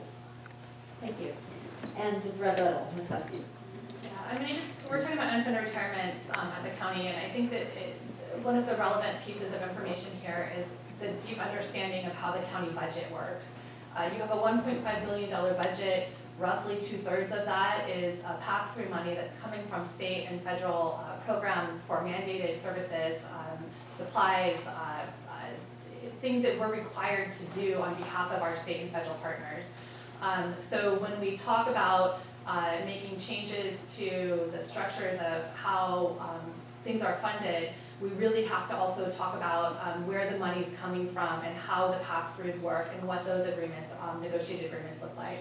I have to say, we can all sit here and say we're fiscally responsible with your taxpayer dollars, but I, again, urge you to look at our actual track record of votes. I urge you to look at the condition of the governments and the jurisdictions that we do have responsibility for. Salinas is on a list of 77 cities at risk for bankruptcy as defined by the Chamber of Commerce in Salinas. And those are things that you need to be aware of. Thank you, Mr. McShane. Yeah, I've looked into that list as defined by the Chamber of Commerce, and there is no such risk. Salinas is in a great position, and I would also say that we've taken the proactive steps to address unfunded liability, but also to look at ways that we can do a win-win for employee groups and for the taxpayers. Oftentimes, that's regional collaboration, the same sort of collaboration we're talking about that a county could provide. Whether it's public safety insurance plans that work regionally, or even just workman's comp and other sorts of plans that will benefit a regional or a state alliance rather than just bearing the full cost. So we've been very proactive. And I'll note that, again, I sit on 5 public boards, not just the city responsibilities, but 5 public boards, including the Marine Sanctuary, the Association of Monterey Bay Area Governments, the Air District. These various public agencies, those that have public retirement challenges, are very much under the gun to be more efficient, to address cost drivers, and I'm playing a leadership role in that. Thank you. Ms. Chambliss. Yes. Ms. Chambliss. And Ms. Askew said 2/3 of $1.5 billion is already allocated, coming down from the state.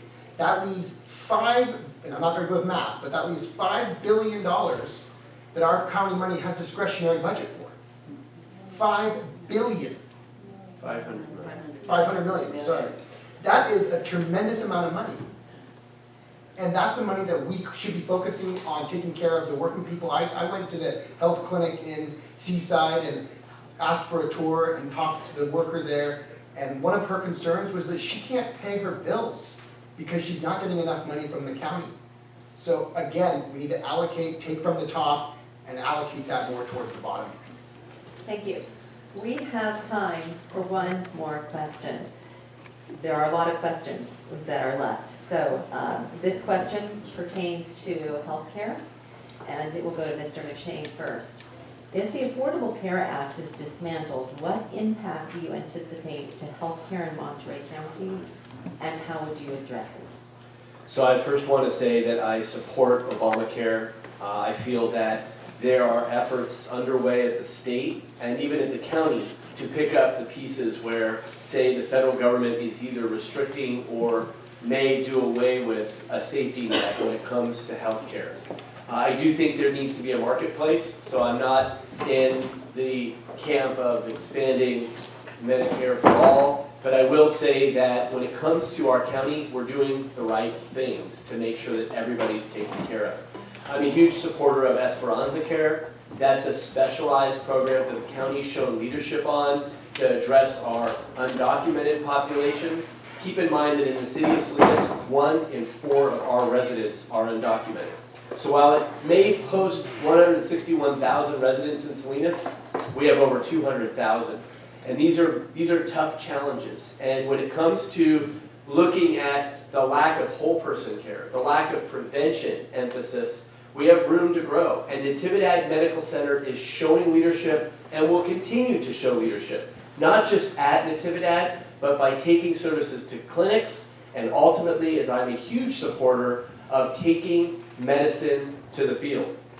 With mobile clinics. Salinas Valley Memorial just dedicated a mobile clinic that they're taking to problematic areas, oftentimes where people are uninsured or lack insurance.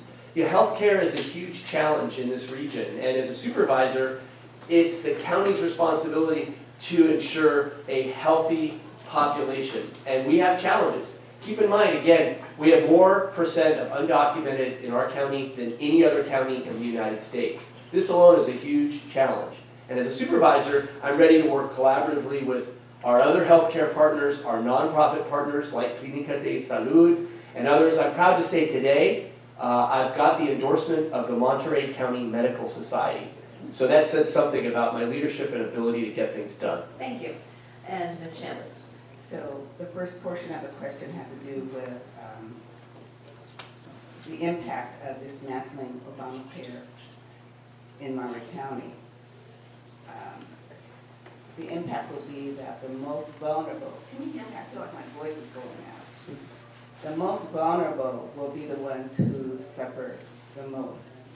And I can say that at this time, I am proud of Monterey County because Monterey County has taken steps with the clinics that have evolved in the different areas to take care of those who are unable to take care of themselves, who don't have the finances, who don't have the means, who don't have health care themselves to take care of themselves and their families. So with a limited budget, we're talking about fiscal responsibility, with only $500 million available to do what needs to be done that's not already earmarked, for lack of a better word. With 200,000 of that 200 million of that 500 million going to public safety, according to Lou Bauman. So that reduces the amount that's available even further. We'll have to do what we can to increase the amounts of services that we do provide. And right now, I'm looking at, we have all this money coming in from marijuana. We can designate some of that money for servicing the population. I know that $250 million was of marijuana money. I'm getting tired. $250 million of marijuana, I said it again, of marijuana money was designated for the Salinas complex.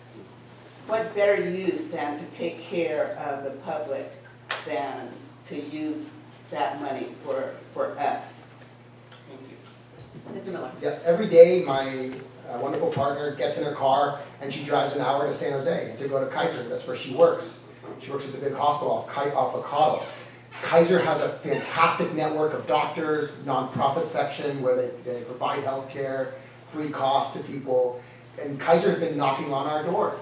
Kaiser opened up in Scotts Valley, Kaiser opened up in Watsonville, and they've been knocking on the door here in Monterey. And as supervisor, I will work with them.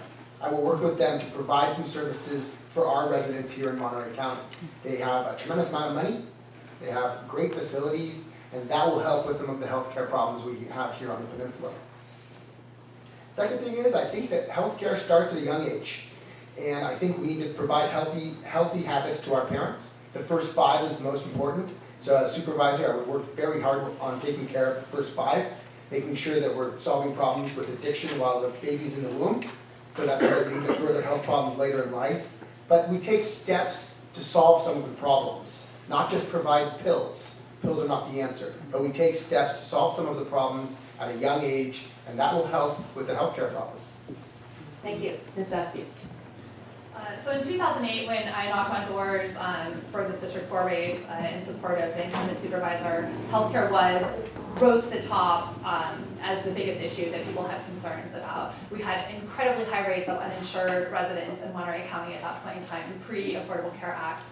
I've had the honor to serve and work on behalf of our county to address those concerns. Working with our county to implement Affordable Care Act via the VIA Care program early and aggressively. We did that in partnership with county staff and in partnership with community groups who spoke out and said, this matters, this is important in our community. Continuing beyond Affordable Care Act, where we've reduced significantly the uninsured rates of individuals in Monterey County, we still continue, because of our undocumented population, to have some of the highest rates of uninsured individuals across the state. So the Esperanza Care program is something I am incredibly proud of. It's a $2 million program that provides 3,500 low-income, undocumented individuals with access to a basic doctor, basic medications. 1/3 of those individuals are from District 4, and it's primarily women between the ages of 30 and 50 who are working full-time in hospitality for the District 4 representatives who benefit from that program. It's an incredibly cost-effective program that we're doing to continue to reach out beyond what what Medi-Cal provides for our residents. In Monterey County, 70% of our babies who are born to a mom who receives Medi-Cal as her health insurance. The District 4 supervisor sits on the Central California Alliance for Health, which is the local Medi-Cal managed care plan. There are huge, tremendous tremendous responsibilities that the county has to provide for the health and access to leveraging state and federal health dollars into our community to serve the needs of our most vulnerable residents. Thank you. And at this time, I know that we have finite broadcast time. I want to make sure that all of our candidates' closing remarks are seen by the broadest audience possible. So we're going to go directly to our closing statements at this time, and we'll begin with Mr. Miller. As I look upon our region, I think we can do better. I know we can do better. We need to get money out of politics. And on March 3rd, 2020 is going to be the day that money didn't win. I hope today I proved my 2 points. Number one, that I'm a fighter. I'm going to stand up for every single person here in this district. Number two, that I have a vision. Now, we've done a lot of these debates, and I've heard a lot of things from my opponents, and I continuously hear what they've done. But I rarely hear what they're going to do. My campaign is about what I'm going to do. And I'm going to move the county office and put tiny homes on Fort Ord. And I want to create a multicultural center somewhere in our region for all of our diverse community. I have a vision, and I have a plan. And I think that's what we need from our leaders. We need a leader who has a vision to improve our community. Once Fort Ord closed, we haven't recovered from that. We need a leader who will help solve some of these problems with CSUMB students, bring them into our communities. When you go to San Luis Obispo and it's Welcome Week at Cal Poly, the streets are flooded. Students are out buying food. You can't go to dinner unless you have a reservation. Why isn't that happening here? Why isn't that happening here in Seaside and Marina? I'm the supervisor that's going to make that happen. And I'm going to work with CSUMB to make sure that our kids in the community, our students, come in, have a great place to live, a great place to shop, and a great place to enjoy their restaurants and their food. I might not be the most qualified candidate in the world, but I have a vision. And I have a vision of how we can do better. So please, on March 3rd, make the smart choice and vote for me. Thank you. Ms. Chambliss. Thank you. I have a prepared statement again. So why am I running? First and foremost, to represent all of the cities in District 4. The prevailing sentiment has been that the residents of the city of Seaside have not been represented well, that we have been abandoned. And cities around us are flourishing while the city of Seaside is just floundering. So every resident in District 4 deserves the same type of commitment from its representative as every other resident. So I'm running to be an advocate for every resident in District 4. I'm also running because in our discussions today, we've talked about campaign reform. I'm running against big money in politics. I don't believe that any politician should be able to buy a seat. Because you have the most money, or because you can put up the most signs, or whatever, you should not be able to buy a seat in government. It's important that government be representative of all of the people, of those who are minorities, of those who are unrepresented, those who are underrepresented. And I'm here as one of the few dark faces in this room to represent those unrepresented and minority candidates. I don't care if I don't win, and that's the truth. I'm running to win, but I'm here to represent those who have not had a voice, and I want to make my voice heard. I don't have access to wealth. I'm not an heir apparent of any position, but I do have a voice. And I want my voice to represent those who do not. Thank you. Thank you. Mr. McShane. Sure, I want to thank the panel up here. Contrary to what some members of the public may believe, we're in this because our hearts are in it. We all want to make Monterey County and District 4 better. I think there's been some great discussion on water, housing, homelessness, campaign finance reform, and I look forward to continuing to work with everyone running, because ultimately it's about a better Monterey County. I would invite everybody in attendance and those watching at home to get to know me. There's information in the back, there's a little clipboard, you can sign up your email, and you'll hear from me. We're active on Facebook and Instagram. You know, campaigns are about community. They're about pulling everybody together. And a quote that I've used recently is, if you're not at the table, you're on the menu. So you guys are at the table tonight, which is great. I would invite you to be a part of our grassroots campaign. We've had more than 20 visits in people's homes and in businesses. So you can get your hair done on February 8th at Divas and enjoy chocolate and a little refreshments with Sheila and a bunch of community members as we talk about what's important to Marina. As it relates to Marina, there's a lot of challenges here. We identified water. I attend and help found Compass Church Marina on Crescent. I'm there every Sunday. I'll be there tomorrow morning. I lead the advisory council. I oftentimes lead services. And I've been active in bringing events to Marina, like Touch a Truck, our Trunk or Treat event. Last night we watched The Grinch on the big screen. A great source for youth and for people to come and be a part of the community. You know, as it relates to my leadership style, I got to tell you, I'm a listener, I'm a collaborator, I'm not afraid. I'll stand up as I did to PG&E in founding Monterey Bay Community Power, and I'll seek a means to bring better equity and better opportunity to Marina by working together with my other board of supervisors and members of the public, like each and every one of you. So I hope you'll check out my campaign and get involved. Thank Thanks. you. Ms. Askew. Right, thank you. And thank you, Marina in Motion, for hosting this and covering the cost of the recording and the audiovisual. I think it's an important service for the community. So we talked about a lot of issues, a couple issues that we didn't get a chance to talk about, but are additional reasons why I'm running for this seat. We have major challenges in regards to climate action that will especially be faced by District 4 as a coastal community with large agricultural land in our area. We didn't get a chance to talk about the impact of immigration enforcement on many of the residents of District 4 and the way that the county touches and interfaces with that.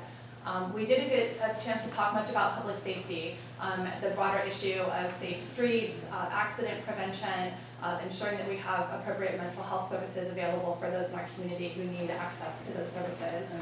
And then another issue that I hear oftentimes is traffic congestion, especially for those of us who live in Marina and Seaside and work in the peninsula and sit on that Highway 1 traffic corridor, moving at 10 miles an hour in the morning and then on the way home again. So additional issues, there's so much more to talk about. You know, I offer experienced, deeply experienced county leadership on issues that we did talk about, like housing, water, early childhood development, and homelessness. I have deep trusting relationships with the elected officials who need to work together to solve these problems. I encourage you, again, like I said, to check our website. My website's thewendy2020.com. Check our website, look at who's endorsed us, talk to those people who've endorsed us, ask them about their experience working with each one of us. I've been working for the past decade as a legislative aide in the county, studying these issues, and serving as your trustee on the Monterey Peninsula Unified School District Board since 2015. It would be my honor to earn your vote. I look forward to continuing these conversations. And thank you again for your time this morning.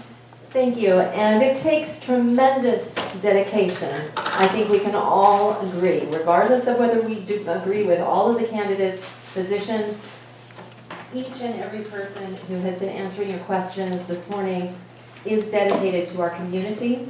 It also takes a great deal of commitment of time, studying the issues and listening to community members, and it is a sacrifice for one's family to run for office. So this time, please join me in showing our appreciation to our dedicated candidates for supervisor.